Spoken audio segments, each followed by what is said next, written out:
to the camera. Look at the camera. Oh, You are. Hi, everyone. Thank you so much for joining the Amputee Coalition's webinar with Sepsis Alliance. We're thrilled to welcome our wonderful partners, Vala Hallgrimson and Katie Granger, that they are representing the Sepsis Alliance. And we'll be sharing more information about Sepsis Awareness Month that takes place during the month of September, and important information about sepsis. A few navigational tips before we begin. If you could please say hi in the chat so we know that you're here. We do have a question and answer box. If you have any questions, please feel free to use that box to ask your questions, and we will get to them at the end. If you need to move things around, there is a black bar above our pictures that can be dragged to reposition the gallery if you need that to happen. So let me start by introducing Vala and Katie. On January 20th, 2018, Vala Hallgrimson was a happy, healthy, newlywed woman enjoying life and working as an accountant. Then she suddenly became deathly ill with something she had never heard of, septic shock. After spending the rest of 2018 in hospitals and rehab, she was released to go home on December 9th of 2018, but would never be the same again. Vala had lost her left leg below the knee, her right partial foot, 9 partial fingers, and 1 partial thumb to sepsis. Her faith in God, family, and friends helped her overcome this difficult time. Her goal now is to make sure others do not have to go through something like this alone. Vala recently received the 2023 Values in Action Award in the category of advocacy during the 2023 National Conference in Orlando, Florida. She has volunteered with the Amputee Coalition since 2019 as a certified peer visitor and a lead advocate for Washington State. She also volunteers at Harborview Medical Center in Seattle and with Hanger Prosthetics. Vala's traveled to Washington, D.C. to meet with the Washington State House of Representatives and senators to address issues amputees face on a daily basis. Vala is instrumental in getting April declared as Amputee Awareness Month in Washington State. Welcome, Vala.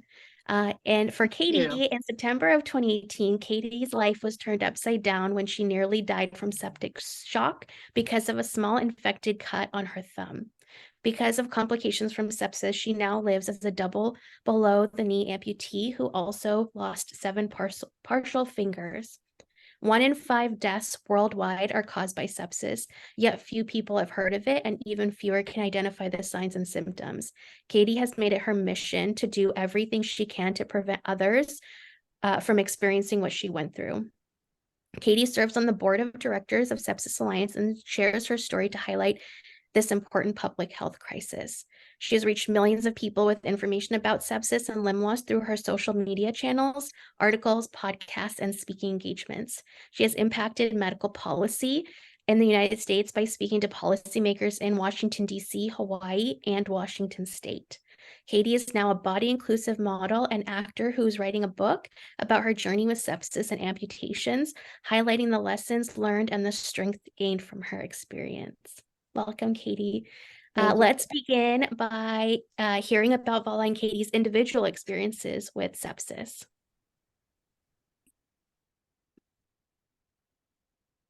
Okay, I gotta say, I'm having a little bit of a technical difficulty that wasn't happening. There we go. I apologize. Sorry about that. Vala. and it worked.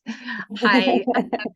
I'll just give you a few minutes here on what explain kind of what happened to me and my experience with sepsis. But the first thing I want to do a disclaimer, I guess it's called, is I do have sepsis brain. So if I forget words, it's okay.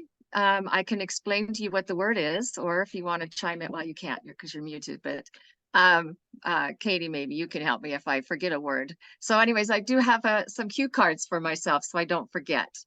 But on January 21st, 2018, I had just finished work and spent the day working at in my job that I had at that time, which was in accounting. I had a great day. I felt great. I got massive stuff done. I was all excited because I finished the information that was needed for an audit that was going to happen the following week. Everything was just going beautifully. And I went to a meeting that I had scheduled and got home at 8 o'clock that night, and I was cold. Well, it was January in Seattle, so it's rainy, it's cold, and I just kind of thought, well, it's just because it's cold out, that's why. And but I was kind of tired, so I went to bed and I slept for 24 hours. And I want you to keep that in mind, because and we'll talk about this a little bit later on our slides, is time. Time's very, very important when it comes to sepsis. So I slept for 24 hours. I woke up and my hands and my feet hurt. And I had a temperature of 103. So my husband called 911. They came out and my temperature was down to 101. And so they said, well, maybe you have the flu. Why don't you try some Tylenol? And we'll see how you are later. And so I did. They left, paramedics left, and I took Tylenol. 4 hours later, I took another one. And then a couple hours later, 1 or 2 hours, I don't know exactly, I woke up and I was just deathly ill. My hands and my feet hurt so bad I couldn't walk on my feet. I had diarrhea, and that was not a good thing. And so I had to. We live in a townhouse, so I had to get out of my bed, crawl on the floor, go down the stairs on my butt. And then my husband, when he was helping me get up to put me into a chair, he noticed that my fingers were blue. And so he immediately called 911 again. And they came, the same people came, and this time they took me to the hospital. Well, by the time we got to the hospital, let me see here. My veins were collapsing, and at that point, I definitely was in kidney failure, which I probably was in kidney failure a few hours earlier when I slept that 24 hours. But I was in kidney failure, and they didn't expect me to live through the night. And it was lucky that I did not get that memo because I made it, and I made it through many, many more nights. They were very difficult. I was very, very sick. They finally ended up, they couldn't get blood out of my regular veins because with sepsis, it sucks all your oxygen and your blood out of your extremities, and to keep the core of your body going, keep your spleen and your liver and your kidneys and everything functioning. So that's why you end up with the gangrene. It sucks it out of your extremities, your hands and your feet. So that's what was happening to me. Plus, I had blisters all over my body, and they were very large blisters. One blister was my entire foot, and they were very deep, and I had them up my nose and down my throat. So they couldn't do any of the normal stuff that they would do to somebody in my condition. They did finally take it from my jugular vein to get a diagnosis, and they did, and I was in septic shock. And it was a staph infection that was in my bloodstream, which, you have staph all over your body. So we really don't know where that came from, because I had no cuts, no scrapes, no scratches, nothing, no open wounds.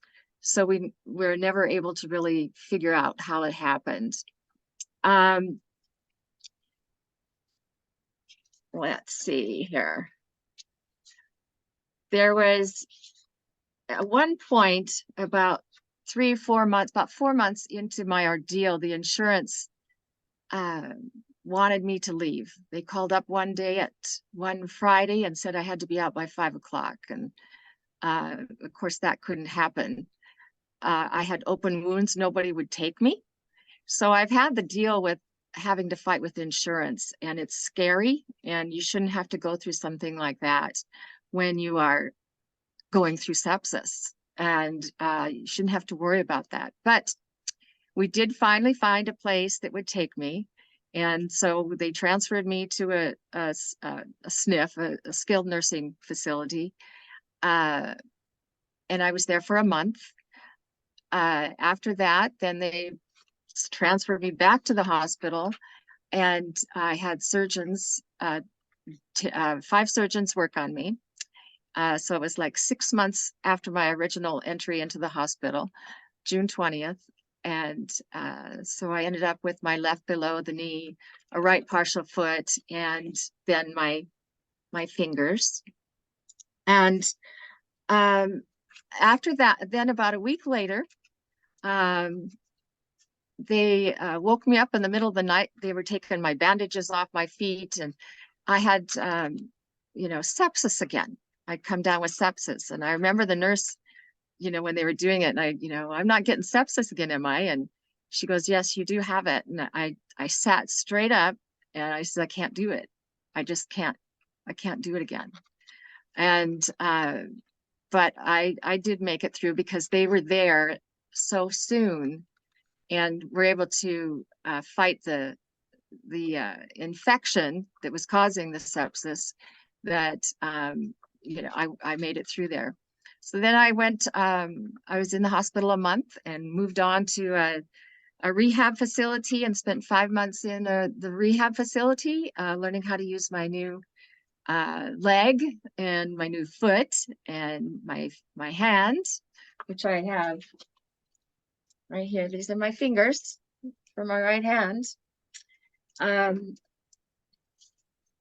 So that was, and then I got to come home on December 9th. So I was there from, the middle end towards the end of January till December 9th of 2018. I was home for Christmas though. So, but I'll turn it over to Katie, and she can tell her story and her experience with sepsis. Oops, wrong direction. Sorry about that. Okay, I got it down now. Thank you, Vala. Uh-huh. So my situation is fairly similar to Vala's, and just because we both became so incredibly sick with septic shock that we are sort of on the extreme of this. One thing I just want to point out from Vala's story is, well, 2 things. First of all, sepsis is often missed in the early stages, and that happened with her and it happened with me. And that it can just be difficult to determine, is it the flu, is it sepsis? It kind of needs to move forward a little bit before they can really identify it better. Possibly if she'd gotten to the hospital and they'd drawn blood, they would have seen indications that sepsis was happening. And by the way, I am going to talk about what sepsis is in just a second. I'll talk about it right now. Sepsis is your body's overwhelming response to an infection. So it's not actually the infection itself. A lot of people think it's just a really bad infection. And in essence, as far as lay people go, it is, but that's really not what it is. It's actually your body is trying to fight off an infection. It can be as small as a mosquito bite that you scratched and it's gotten a little bacteria in it. It's often hard to determine the source, like it was with Vala, and it was with me as well. But it is your body overreacting to that. It just somehow something happens within our body that can trigger this response where our immune system goes haywire, and it begins attacking us. So not only are you fighting this horrible infection that's often running through your bloodstream, in fact, it used to be mistaken for blood poisoning. They talked about that back when we were all younger, if you're around my age, and they used to talk about blood poisoning. And that really, oftentimes what happens is our blood becomes infected with the bacteria, and then our body has this overreaction that is sepsis. And as I mentioned, as you mentioned in my bio, it's actually much more common than we think. 1 in 3 people will be impacted by it in their lifetime. But the other thing I wanted to point out is that she had sepsis a second time, and they caught it early. And that's our goal. We can't stop sepsis from happening. We can if we get rid of infections, but when an infection gets bad, our body, it may trigger sepsis. So we want to identify it as soon as possible. But they caught it early in the hospital. They had a protocol. They were looking for it. They caught it early, and that's huge. And that's part of what Sepsis Alliance's goal is making sure that we as individuals know how to get to the hospital quickly, that the EMTs that come in the ambulance can recognize it sooner, and that hospitals will recognize it when you're within their care. Another fact that is interesting is that most sepsis happens outside the hospital. Some people mistakenly think that sepsis is a hospital-acquired infection.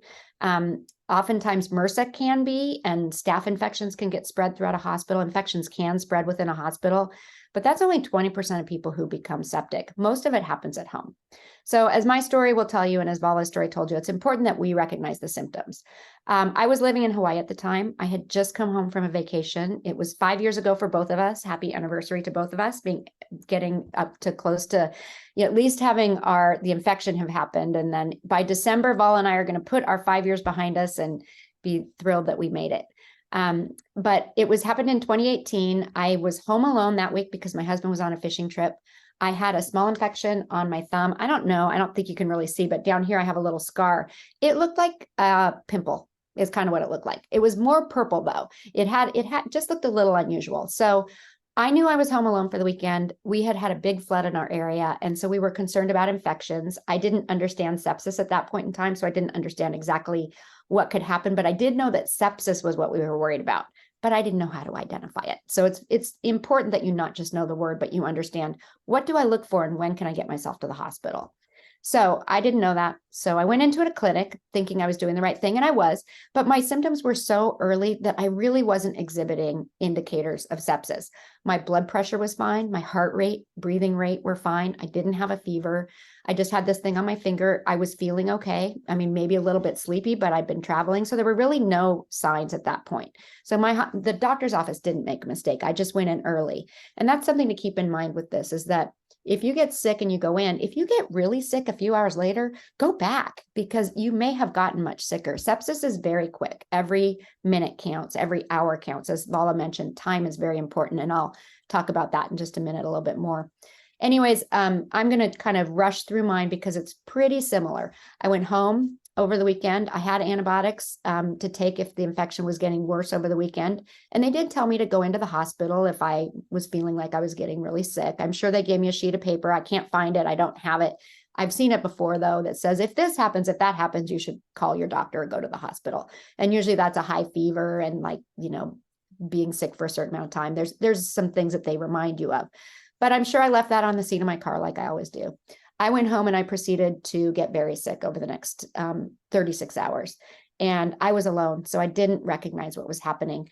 The one thing that I was counting on is that I thought, well, if I have an infection and I'm getting really sick, certainly I'll have a fever because it'll be in my body. And so my body's getting sick, and that's what a fever is. Turns out I'm wrong. That's not really what a fever is necessarily. With sepsis, your temperature can be high or low. And I'm going to talk about a few of the symptoms in a minute, specifically with an acronym, TIME, time, that we use. Oh, gosh, I'm so embarrassed, but I have to plug my computer in. I'm so sorry. That was such a rookie move, and I've done this before, but I just forgot to plug this in. I apologize for that. Technology, you're okay. I know. I'll continue talking now. So if I had known that, I would have gotten to the hospital sooner, because one of the symptoms that I started, and this is another problem, I was alone. I was not thinking clearly. Sometime in the middle of the night, the second night, I got up and probably went to the bathroom. And I do not have memories of the weekend, so I'm going off of texts that I sent. What we know is that on Saturday, I threw up at one point, but I texted my husband and I told him, don't worry, it's just because I took an antibiotic on an empty stomach. And the first question I have is, why was my stomach empty? It was like 2:00 in the afternoon. Like, why hadn't I eaten anything? Well, because I was so tired. And I kept telling myself, well, I'm tired because I've been traveling. It's no big deal. I just want to sleep because no one's here. And I'm just going to have a lazy day after a week visiting my kids. It just seems normal. I mean, it's something that most people would do. Had I known that a temperature wasn't necessary, I would have stopped relying on that and started looking for some of the other symptoms. But in the middle of the night, I got up, likely went to the restroom, possibly to vomit, who knows, but I ended up in the middle of the night somewhere. I broke my left foot and I sprained my right ankle. So I had gotten out of bed and I have 2 steps coming down from my bathroom. So we suspect that possibly I stood up and I was lightheaded because my blood pressure was extremely low. We know that. And I probably passed out. I had a big scuff on my knee, a big cut on my knee. I still have a scar from that abrasion that just reminds me of like how I missed this incredible symptom. But the scary part and a symptom that I was having severe mental decline, which is a really big indicator that you need to go to the hospital anytime that happens. It could be a stroke, it could be anything. But if you're not thinking clearly suddenly, that's a problem. So I ended up crawling back into bed. Fortunately, and I thank God, just like Vala did, that I woke up I texted a friend, I don't remember this. I texted her and said, can you please take me to the hospital? I have never been so sick. And she came and got me. She found me unresponsive in my bed. I eventually did wake up. I heard her freaking out, going, oh my God, oh my God. And I do remember this. I remember thinking to myself, wow, she's really being dramatic. And I mean, I'm thinking, wow, am I that sick? So she said, I think we should, well, she first mentioned, she said, we maybe need to get an ambulance because I was having difficulty like Vala standing up. Well, I had a broken foot and a sprained ankle, we learned later, but probably my feet were also losing the circulation.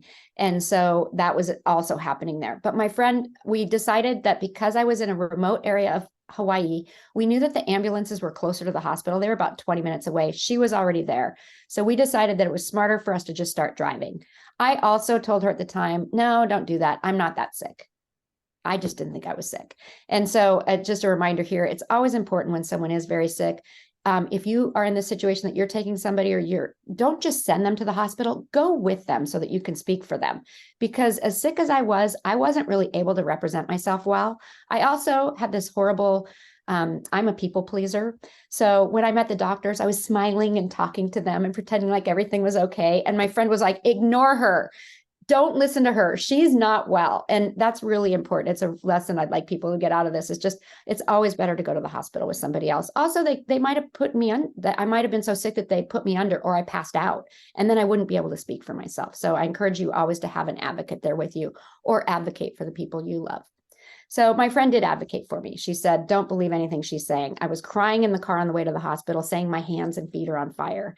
And this prompted her to call ahead and say, she does not have the flu. I don't know what's wrong. She can't sit up. Get us a gurney and meet us outside. So she pulled into the emergency room. They met us with a gurney. My blood pressure was 50/30, which I have since heard in the medical community, they will say that is like 50 over dead. It is very scary. They knew that my life was on the line at this point. And that was the point where I got myself to the hospital when I was barely able to be saved. That is horrifying. So one of my missions is to help people understand how to get to the hospital in time to save themselves.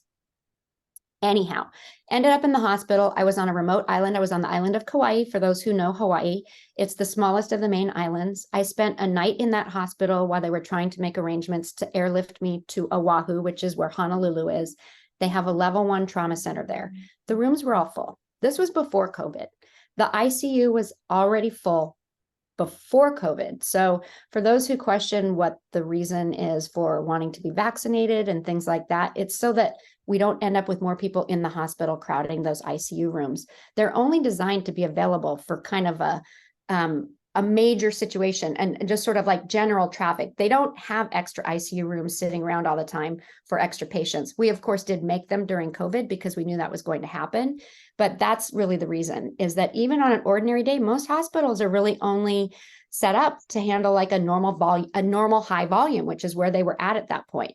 Fortunately, overnight, they were able to clear one of the rooms, get someone out that was ready to move on and make space for me. So I was airlifted the following morning.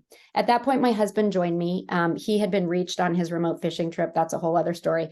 24 hours later, he was able to make it home. My children were away at college. They were told to wait until he got there.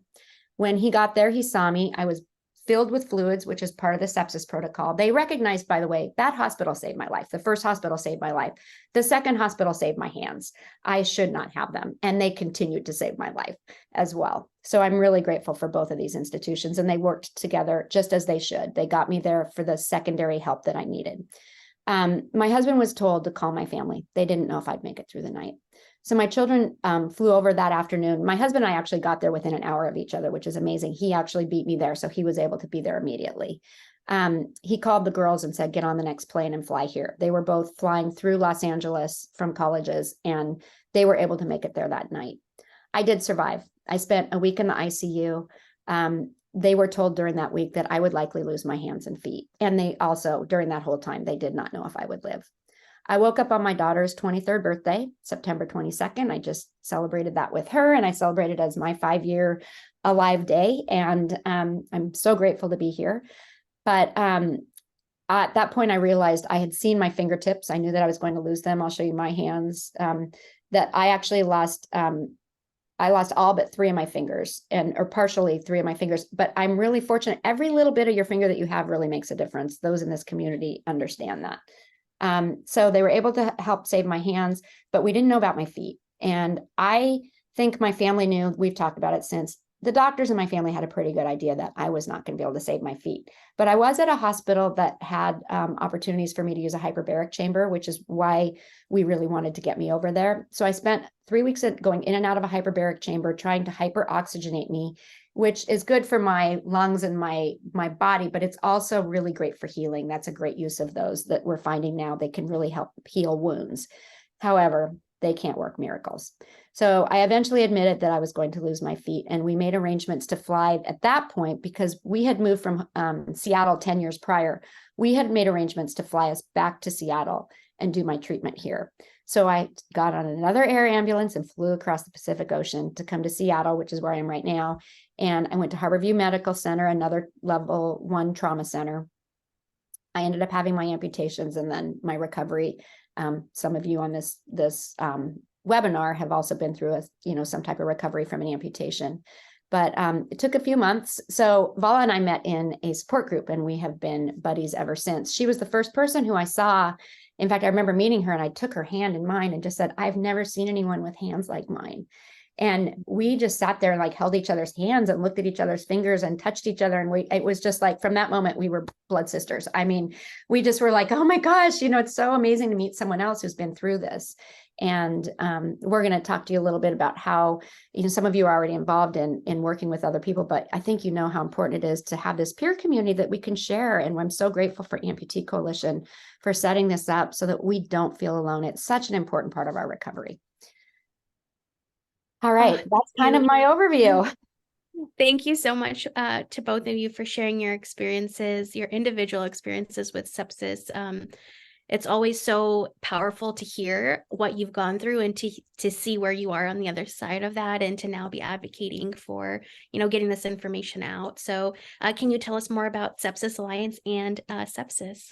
Yes, I'll let Vala. Let me see. First, I will talk a little bit about this. I'm sorry. So this is Carl Flatley. He is the founder of Sepsis Alliance. And I can't tell you how much I love this man. He is in his 80s now. And I go to board meetings with him every month. And actually, we're in meetings probably 3 times a month together. And I see him on Zoom. And every time in a meeting that someone starts to make me cry, we'll often have a patient come in and tell their story, and I'll get tears in my eyes, or something really great happens where someone gave us a bunch of money we've started a new program. I'll get tears in my eyes, and I play a game where I look down at Carl on the screen, and I always see him with the same tears in his eyes, and he's wiping his eyes and I'm wiping mine, because we're the 2 survivors on the board that, I'm a survivor, and then he lost a daughter. So he started Sepsis Alliance because back in the early 2000s, when his daughter Erin passed away, he didn't know about it. First of all, he was a dentist, and there wasn't a national alliance put together like Sepsis Alliance, where they were specifically focusing on sepsis. So he founded it, and in 2007, and it's been growing strong and growing rapidly. I joined in 2019. Or I joined right before the pandemic. So I accepted in December of 2019, and I started in 2020, and then the pandemic happened. So I've been on the board almost 4 years. And in that time, I think we've at least tripled in size. It's been amazing. We have had incredible growth. And I will say that our partnership with Amputee Coalition has been really amazing, because they're a similar organization. So we've had a chance to learn from the things that they're doing. And sort of, I come over here and I'm involved in programs here, like, say, for instance, peer support. And then I can go to a board meeting and say, what about peer support? How do we do this? How do we organize our volunteers to get out there in their communities? And so it's been really a really great thing that we have going. And I'm so grateful for Priya for inviting us to speak. So anyways, we got ourselves started back in 2007. It's been amazing. Our focus is on infection prevention. You look at the second thing on the bottom, early recognition and treatment, hospital-acquired infections, antimicrobial resistance. These kind of fall in our world because of infection. And health equity, which is the sad fact that there are marginalized communities that do not receive as good a medical care as others do. And usually those are lower income areas. There are people who don't speak the language well.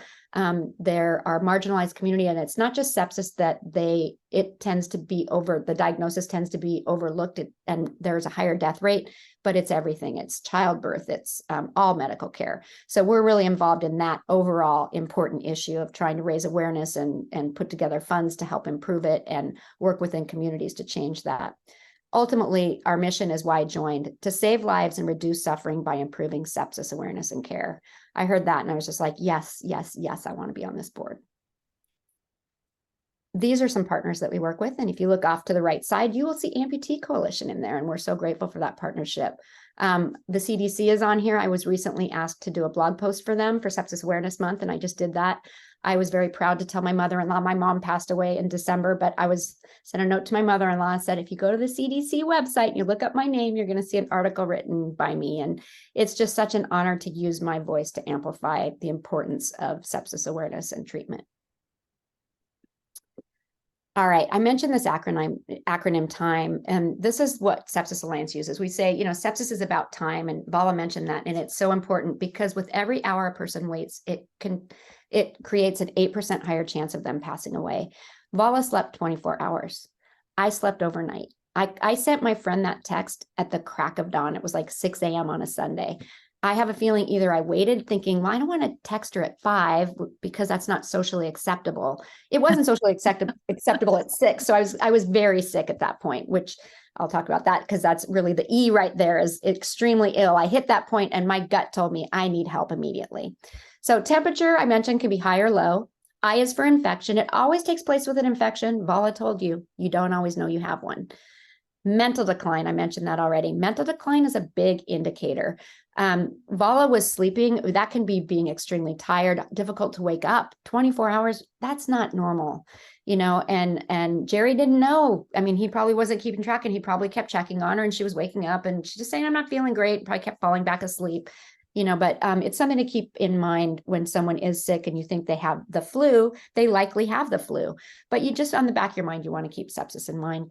So mental decline is a big indicator that you always need to get help. It could be something else. And then, as I mentioned, extremely ill. Our gut tells us when things are getting bad. Priya is going to share a little bit about a story that happened with her, but one of the indicators might have been that low urination, not urinating for a few hours. And I think Vala said she had that. I had that. We both had kidney failure pretty quickly when we got to the hospital. That's organ failure. And it's your body shutting down. It's your body trying to die. And so if we can catch symptoms like that earlier and recognize, like, wow, I've been throwing up and I've been drinking a little bit, but I'm not urinating, I'm just going to go to be safe and make sure my kidneys aren't having difficulties. That's a great indicator right there.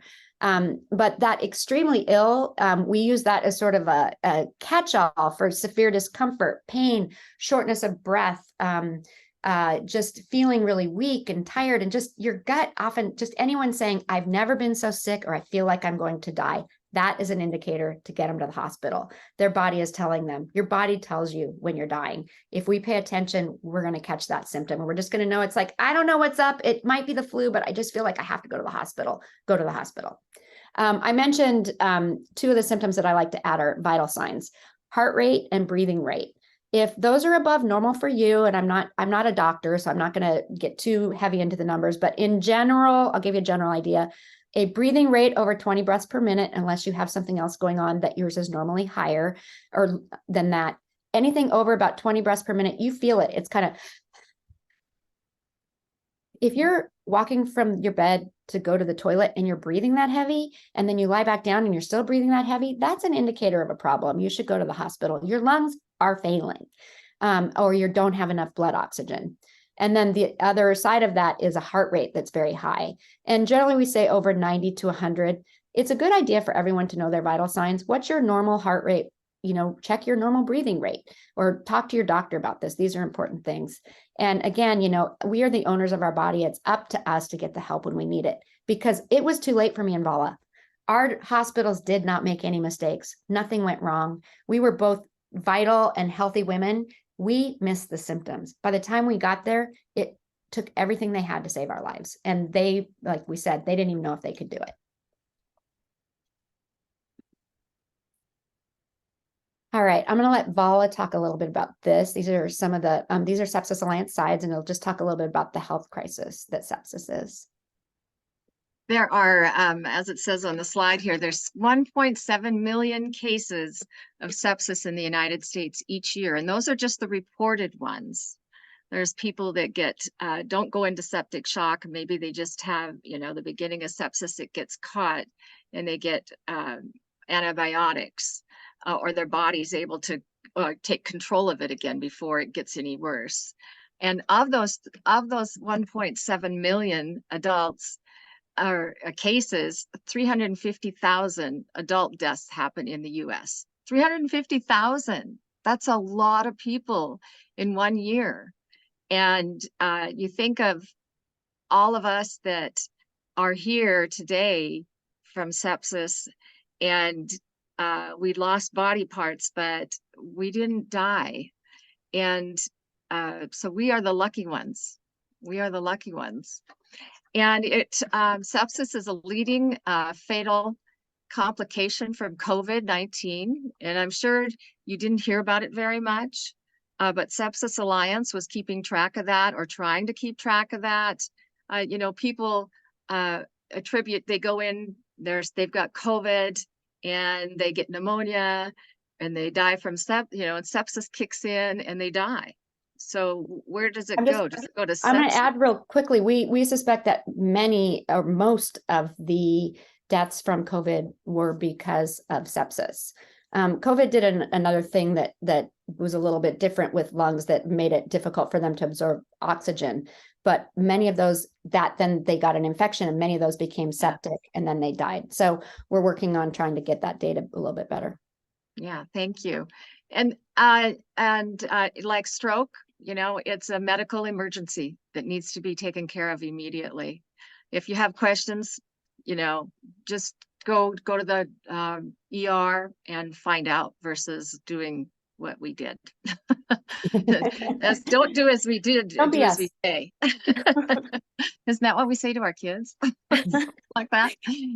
So the ones that are at risk is, it's basically everyone, but the most are the very young, the elderly, people with compromised immune systems. And as Katie had touched on a little bit earlier, that medically underserved people in low income places, people that don't have insurance, well, they don't go to the doctor because they don't have insurance. And so they might die from it and no one will know it. So some of those stats don't get recorded.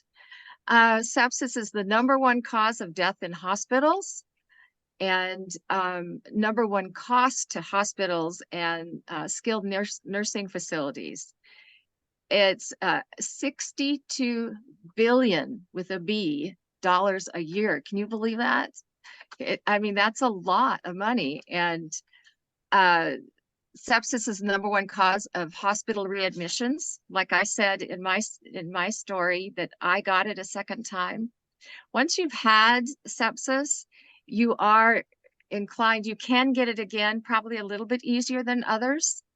And at least that's what my doctor had told me, watch for it. And Katie and I have discussed this, we get sick, we go to the doctor, we talk to somebody, we make sure everyone that we talk to knows that we've had sepsis. I went into the hospital I've had 2 surgeries since I had my amputations, and both times, from the moment I entered that hospital to the moment I went into a surgery, I was telling absolutely everyone, the big fear is I don't want to get sepsis. I don't want to get sepsis. So if it wasn't on their mind, it was on their mind then.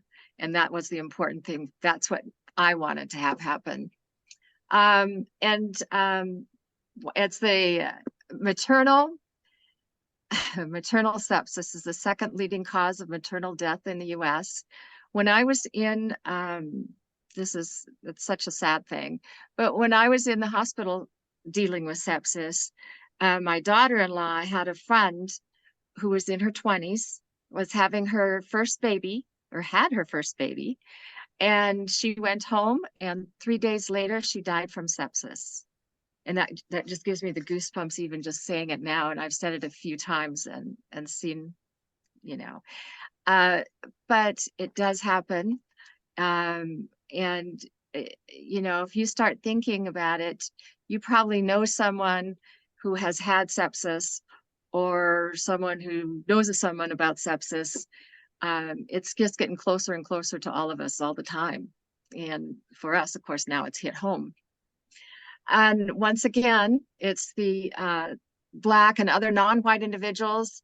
They're nearly twice the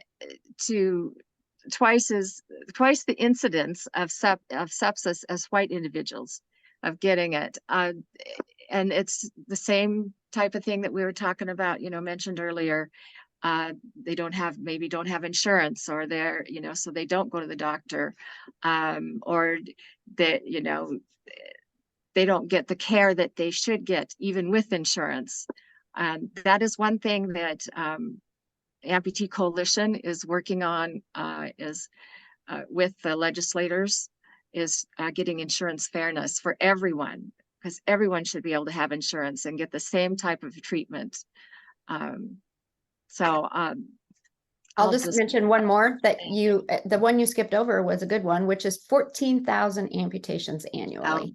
Yes. And you know us, and I'm sure in the community, you know, other people as well. And some of you here may be sepsis survivors, or have sepsis, you know, in your family, or lost a loved one to sepsis. Yep. Yes. Thanks for sharing that general information and all those stats. I think it's so powerful. And as Vala mentioned, you know, it's getting closer and closer to home. Everyone kind of knows someone that's had sepsis on a personal experience. For mine, my dad was diagnosed with sepsis when he was visiting me in our new home after COVID. And it was such a scary experience. But because of the knowledge that I had after working with the Amputee Coalition and hearing about sepsis, I think mentioning it to anyone that listened, the EMTs, when they first got him, the hospital staff, they called Code Sepsis, they knew about it. And they knew that we thought that that's what it was from the very beginning. And I think that's what, you know, thankfully, I think that's what saved him. So I think it's such an important part of this thing that Sepsis Alliance is doing, is to just get that awareness out there, to just let people know that there are these things that you can be aware of, and time, you know, is the thing that's not on your side in this. So yeah, that's that. Yeah, one thing, you know, when you talk about that too, you know, like in my story, I tell you about how the EMTs came and thought I had the flu. So they left and came back, you know, so that would have been 4, 5, 6, maybe 6 hours later, and I was deathly ill. Well, what would have happened had I gone to the hospital the first time? Yeah. You know, maybe I wouldn't have lost anything. Maybe I would have, you know, they would have been able to catch it sooner. Well, they would have been able to catch, they would have been able to catch it sooner, but maybe that's all. Yeah, that's important. Water under the bridge. That's right. Why we're here today, though. And now you're talking about and making that, you know, making it known that this was your story, and, you know, people can do things to help and make sure that it doesn't happen to them or people that they love. So can you on that note, as we're continuing to move forward through this webinar, can you share why so many people are still harmed by sepsis? Yes, I can talk a little bit about this. Okay, so this, I'm going to just kind of give you an idea. This slide here, it has 4 different areas, and I'll just mention right ahead of time that these are kind of the 4 pillars of Sepsis Alliance. And so first off, the public does not know what sepsis is. So that's the area that I do the most work. I have a TikTok channel that's really, you know, I put time into it. I've got a few followers, and a lot of people have seen my videos. Millions of people have seen my videos. Some of those as quickly as just, you know, I think it counts for a view at like 5 seconds or something. So I try to start my videos with things like, did you know that a bladder infection can kill you? Did you know that, you know, I mean, I try to make it really quick so that at least, even if someone doesn't watch my whole video, they say, if I ever get a bladder infection, I'm going to look into what that sepsis thing is, or I'm going to find out why it killed me, you know? So I'm happy if people just get online and start looking stuff up and learning about it even after the fact. Because, and you know, my videos don't apply to everyone all the time, but I figure the more I get stuff out there, and it's the fact is the more that we share this story, the better that's going to be. So this would be an example of educating the public. You guys, in this case, you are a partner as well, but you're also, you know, the public. And so I encourage everyone here to share our stories. Use me and Vala. Say, I met these two ladies that don't have legs because of little tiny infections that, you know, that's where it began. The other thing is that our health system isn't sufficiently focused on it, which is why it's so important to say, I'm worried about sepsis. I met these ladies who lost their legs. How do I know it's not sepsis? What test are you doing? Can you show me the results? Can you prove to me before you send me away that it is the flu? How do you know it's the flu? You know, ask questions, advocate for yourself, advocate for your friends and family, and share this with them so that they know to advocate and to mention sepsis. It really can make a difference.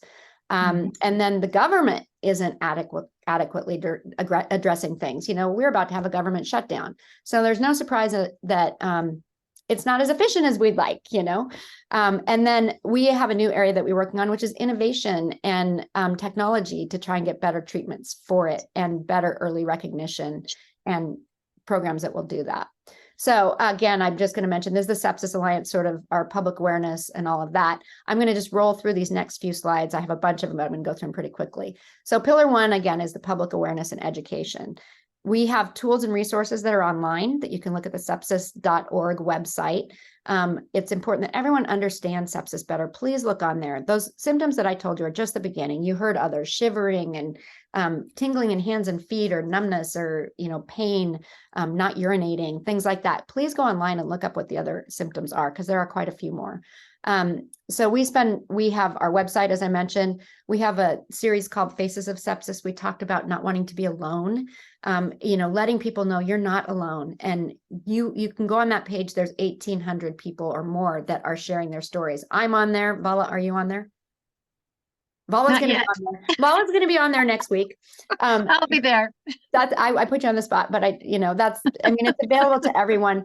One of our messages. I should have said yes. No, you shouldn't. No, you shouldn't, because it's the truth. And I love that. But one of the messages is too, that this is available to all of us. You know, it's not like Vala and I got written invitations to do what we're doing.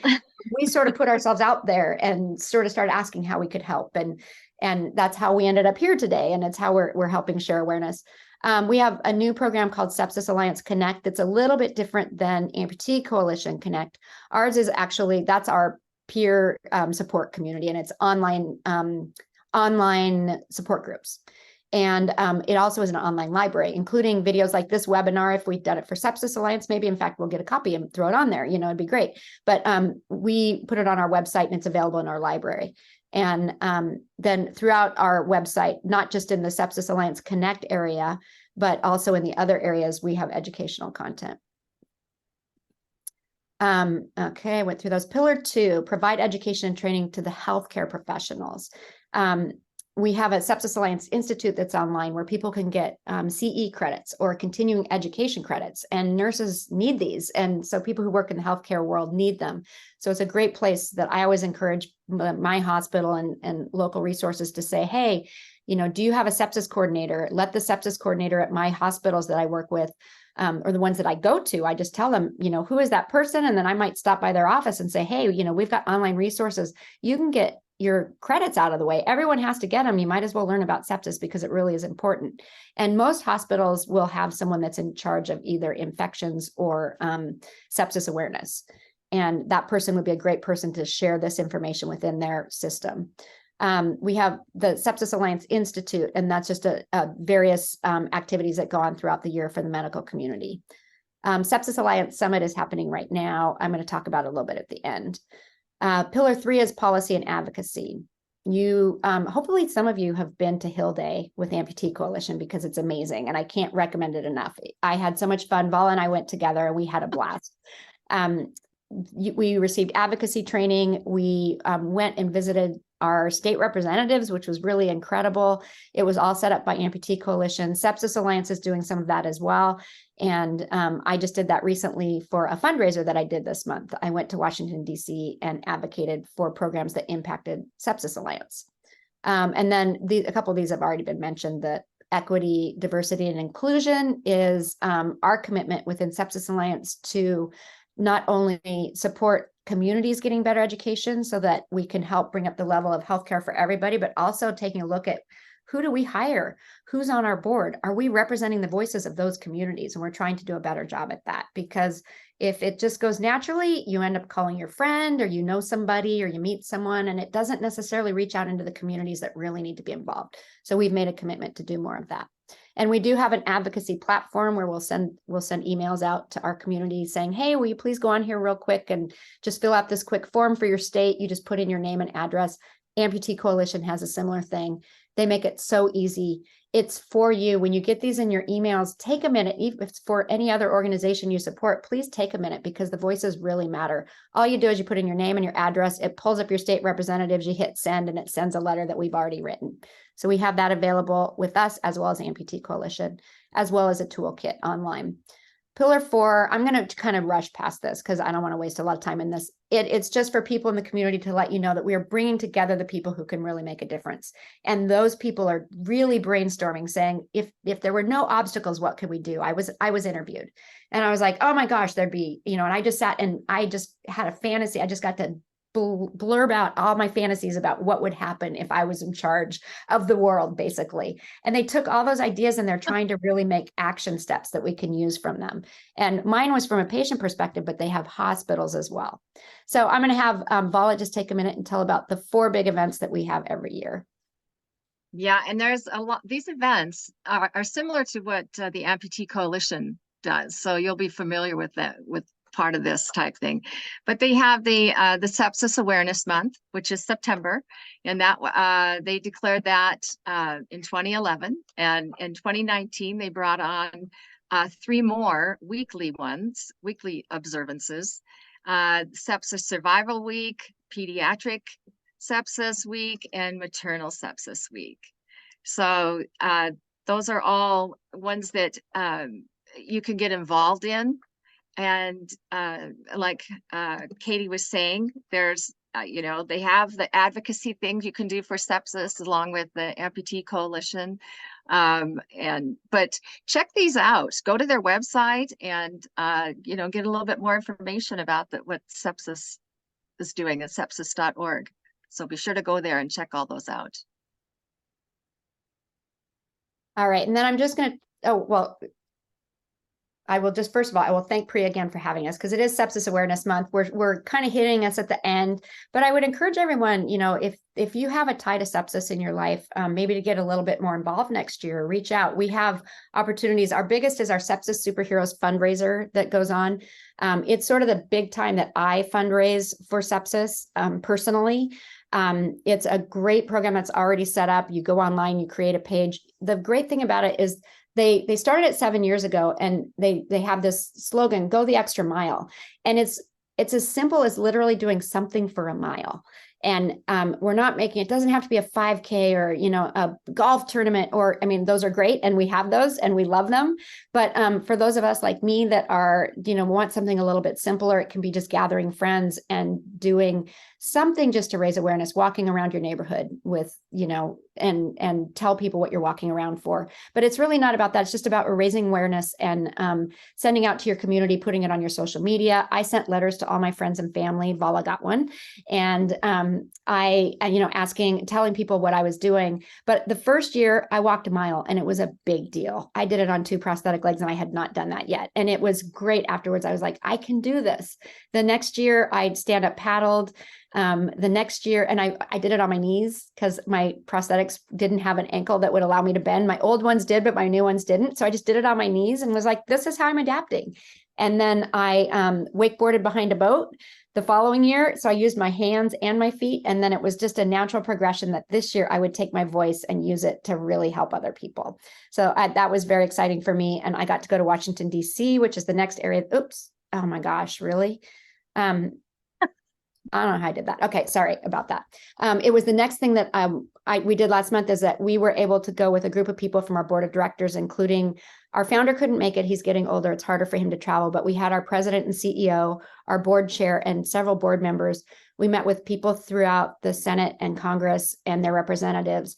And then we had a party afterwards where we invited them to come and speak.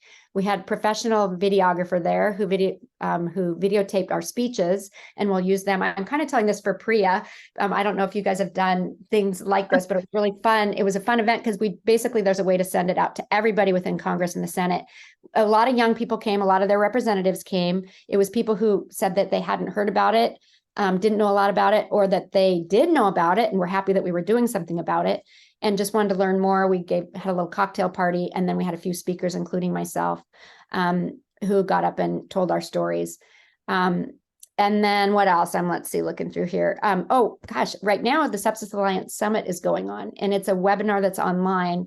And it is, I believe that you can still register for it. And the benefit of that, you've missed yesterday and part of today, but the benefit is that you'll be able to go back and see the videos of it. So I encourage you to go ahead and go online if you're interested. It's really designed for the healthcare community, but if you want more information, like myself and Vala might want to know a little bit deeper, I'm signed up, but I'm obviously not there right now, but I'll just catch up by seeing them online. And then, as I mentioned, it's great because we have those credits that they can get for coming to the summit. They can check off a whole lot of the credits that they need to get throughout the year. And it's just great. We get really beautiful people to speak that know, not beautiful physically, but mentally, that are really involved in the sepsis community to share. So it's a fabulous event. So it's kind of basically, it's our online equivalent of the amputee coalitions get together. The difference, though, with this is that it's for the medical community, and I would love to see Sepsis Alliance in the future do something like the national conference that Amputee Coalition puts on. So again, I just can't thank you enough for our partnership. It's just been so great working with you. It's definitely our honor. I know we're getting close to time. We just have a few more minutes. Vala, I think we're at the thank yous right now. Yes, we are. Here we go. Oh, good. Okay. Yes. Why don't you both go ahead, and then we have a couple questions in the question and answer box. Okay, I'll make it mine quick You go here. ahead. I just want to say thank you for the AC putting this on and inviting us. It's a great privilege to do this. I want to remind everyone you don't have to do something like this to be a volunteer for either sepsis or the AC. You can become a certified peer visitor and talk to people that are going to be amputees or have been amputees or are thinking about it. You can be an advocate, and you can pick your own level of how much time you want to spend on all this. There's support groups out there for us. Going to a support group was one of the best things I did for myself in my recovery. And there's also support groups out there for caregivers. I don't want to forget the caregivers, because they are the people that have taken care of us and got us through this very difficult time. So I'll pass that on to you then, Katie. I have said my thank yous. I thank everyone for being here and giving us your time today. Really appreciate it. I hope there's time for a couple questions here. Yeah. Thank you, everyone. We're so happy to have you here. So our questions are, so from your introduction slides, there was a question about what is post-sepsis syndrome? Thank you. That's a great question. And we touched on it, but we didn't talk a lot about it. Because of all the damage to our bodies, there's often things that linger afterwards. And it's not unlike long COVID. So we have a really good recent parallel to it. And basically what it is that there was damage to our bodies. In mine and Vala's case, we both forget words. I had one word that I almost forgot when I was speaking, and it just happens. And then it's just like, I can't think of what that word is. And it's just like this, it's frustrating, or I forget conversations I had with somebody. So they can be mental, they can be physical, pain in your extremities. Of course, in the amputee community, a lot of us have that with nerve issues, but mental, physical, and emotional. Depression is very common. And other symptoms, anxiety and PTSD and things like that. So that's been more recognized with this. And there are resources online. If anyone has this or someone in their family has it and their doctors aren't understanding, or their employers or schools aren't understanding, we have letters that you can print out and send. And if anyone has trouble finding it, reach out to me. I've got it's kgranger@sepsis.org. And all of us, it's the first letter of our first name and then our last name. That's how all of our emails are. So you could reach out to anybody there, look online, click a link to any of us and just say, how do I find this? Help me find this because I need to print this out for my employer. And the second question is kind of asking the same things.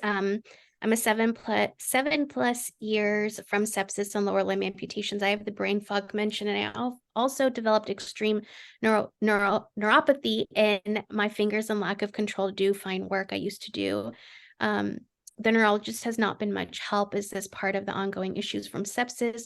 What are the post-sepsis issues? So you've already talked about that, and how can they be addressed and improved?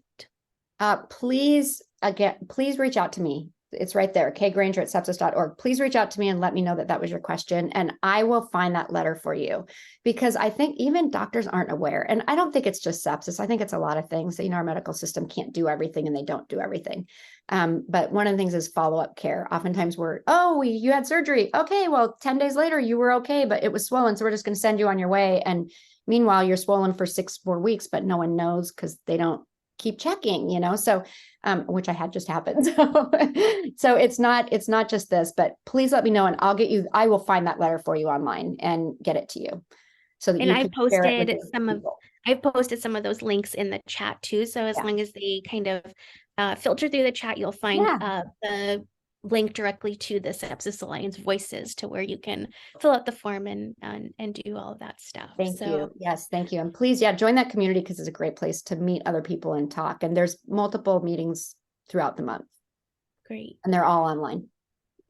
Thank you so much. I think there was so much valuable information. This webinar will be recorded. I will definitely get you the link for that, Katie. But for anyone else that is interested in rewatching or sharing, we'll be posting it to our website shortly. And if there are any questions or any additional asks, Katie's email is in the chat. It's on the page, and you can also reach out to the Amputee Coalition if you have any additional questions. Great. Thank you so much, Katie and Vala. Thank you so much. And thank you everyone for your time. Appreciate you. Take care.